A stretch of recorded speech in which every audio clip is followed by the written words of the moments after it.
ಶ್ರೀ ಕನಕದುರ್ಗಮ್ಮ ದೇವಿಗೆ ಜಯವಾಗಲಿ. ಶ್ರೀ ಕನಕದುರ್ಗಮ್ಮ ದೇವಿಗೆ ಜಯವಾಗಲಿ. ಜೈ ವಾಲ್ಮೀಕಿ, ಜೈ ವಾಲ್ಮೀಕಿ, ಜೈ ವಾಲ್ಮೀಕಿ, ಜೈ ವಾಲ್ಮೀಕಿ, ಜೈ ವಾಲ್ಮೀಕಿ, ಜೈ ವಾಲ್ಮೀಕಿ. ಎಲ್ಲರಿಗೂ ನಮಸ್ಕಾರ.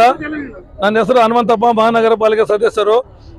ಈ ದಿನ ಇಲ್ಲಿ ನಮ್ಮ ಸಮಾಜ ಮುಖಂಡರು ಮತ್ತು ನಮ್ಮ ಸ್ನೇಹಿತರು, ಅಣ್ಣ ತಮ್ಮಂದಿರು ಒಂದು ಭಾಗವಹಿಸಿ ಕನಕದುರ್ಗಮ್ಮನ ಆಶೀರ್ವಾದ ನಮ್ಮ ಶ್ರೀ ಶ್ರೀ ಪರಮ ಪೂಜ್ಯ ಪ್ರಸನ್ನಾನಂದ ಸ್ವಾಮಿಗಳಿಗೆ ಮೊನ್ನೆ ಆರೋಗ್ಯದಲ್ಲಿ ಏರುಪೇರು ಆಗಿದ್ದಕ್ಕೋಸ್ಕರ ನಾವು ಇವತ್ತು ನಮ್ಮ ಕನಕದುರ್ಗಮ್ಮನ ದೇವಸ್ಥಾನದಲ್ಲಿ ದುರ್ಗಮ್ಮವ್ಗ ಎಲೆ ಪೂಜೆ, ಕುಂಕುಮಾರ್ಚನೆ ಪೂಜೆ ಸಲ್ಲಿಸಿ ನಮ್ಮ ಗುರುಗಳು ಆದಷ್ಟು ಬೇಗನೆ ಚೇತರಿಸಿಕೊಂಡು ನಮ್ಮ ಸಮಾಜಕ್ಕೂ ಮತ್ತು ಸಮಸ್ತ ಸರ್ವ ಜನಾಂಗಕ್ಕೂ ಒಂದು ಸೇವೆ ಅವ್ರ ಕೊಡುಗೆ ಇರಬೇಕಂತೇಳಿ ಅವರು ಆರೋಗ್ಯವಾಗಿ ಜಲ್ದಿ ಚೇತರಿಸ್ಕೊಳ್ಳಿ ಅಂತೇಳಿ ನಾವು ಇವತ್ತು ಈ ದಿನ ಎಲ್ಲ ಕಲಿತು 101 ತೆಂಗಿನಕಾಯಿ ಕೂಡ ಹೊಡೆದ್ವಿ. ದೊಡ್ಡೇರಿ ಸ್ವಾಮಿ ಅಂತಂದು ಅಖಿಲ ಕರ್ನಾಟಕ ವಾಲ್ಮೀಕಿ ಮಹಾಸಭಾದ ಇಂದಿನ 9 ವರ್ಷಗಳ ಹಿಂದೆ ಸೇವೆ ಸಲ್ಲಿಸಿರುತ್ತೇನೆ. ಶ್ರೀಮಠದಲ್ಲಿ ಬಹಳ ಆತ್ಮೀಯನಾಗಿ ಒಂದು ಪೂಜ್ಯರ ಹೆಸರಿಗೆ ವಿಶ್ವಾಸಿಯಾಗಿರುತ್ತೇನೆ. ಅದರಂತೆ ಈಗ 3 ದಿನದ ಹಿಂದೆ ಸ್ವಾಮೀಜಿಯವರು ಜಿಲ್ಲಾ ಪ್ರವಾಸ ಮಾಡುವಾಗ ಆರೋಗ್ಯದಲ್ಲಿ ಏರುಪೇರಾಗಿ ಚಿತ್ರದುರ್ಗದ ಬಸವೇಶ್ವರ ಆಸ್ಪತ್ರೆಯಲ್ಲಿ ಅಡ್ಮಿಟ್ ಆಗಿ ಐಸಿಯುನಲ್ಲಿ ಇದು ಮಾಡಿದ್ದರು. ಆರೋಗ್ಯ ಸುಧಾರಿಸಿರುತ್ತದೆ.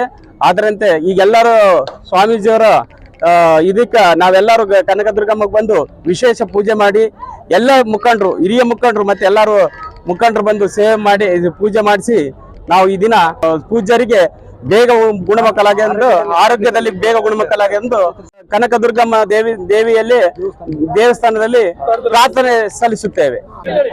ನಮ್ಮ ಹೆಸರು ಲಿಂಗಣ್ಣ ಅಂತ ಮತ್ತು ಹರಿ ಅಂತ ಕೂಡ ಕರೆದಿರ್ತಾರೆ. ಅದೇ ರೀತಿ ಇವತ್ತು ನಾವು ನಮ್ಮ ಸಮಾಜದ ಮುಖಂಡರು, ಆಮೇಲೆ ನಮ್ಮ ಸ್ನೇಹಿತರು ಎಲ್ಲರೂ ಇವತ್ತು ಈ ನಮ್ಮ ಗ್ರಾಮ ದೇವರಾದಂಥ ಶ್ರೀ ತಾಯಿ ಕನಕದುರ್ಗಮ್ಮ ದೇವಿ ಗುಡಿ ಹತ್ರ ನಾವು ಯಾವ ರೀತಿ ಇಲ್ಲಿ ಸಮಾವೇಶ ಇಲ್ಲಿಗೆ ಬಂದಿವೆಂಬುದು ತಮ್ಮೆಲ್ಲರಿಗೂ ಗೊತ್ತಿದ್ದ ವಿಷಯ. ನಮ್ಮ ಶ್ರೀಗಳಾದಂಥ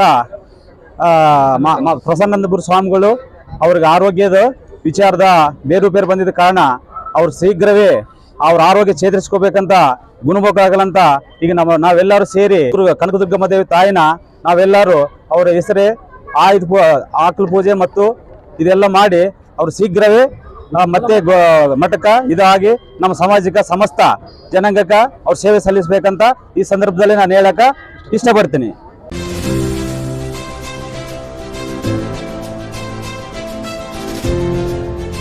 ಇದು ಸೂರ್ಯ ನ್ಯೂಸ್ ಕನ್ನಡ.